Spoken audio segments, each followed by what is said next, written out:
नमस्ते, म राम परियार फेरि पनि तपाईँको माझमा लाइभ भिडियो आएको छु के मनमा लागेका खुसी कुनै व्यथाहरू तपाईँको माझमा पोख्नुको लागि।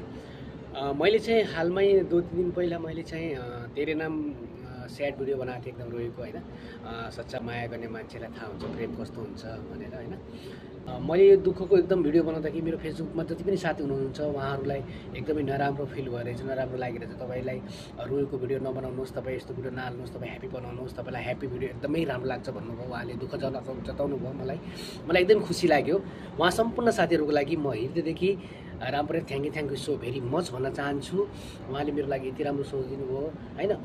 तर मैले भिडियो बनाउँदाखेरि फर्स्ट टाइम बनाएको मैले रोएको, लेकिन साँच्चीकै मेरो मनबाट एकदमै फिलिङ आएर म साँच्चीकै रोएको थिएँ कि भक्कन फुटेर आएर भिडियो बनाएको थिएँ। तर मभन्दा सिनियरले पनि भन्नुभयो कि तपाईँको एक्टिङ राम्रो छ, तपाईँ बलिउडमा एक्टिङ गर्नुहोस् पनि भन्नुभयो। कति मेसेज पनि गर्नुभएको थियो होइन। सायद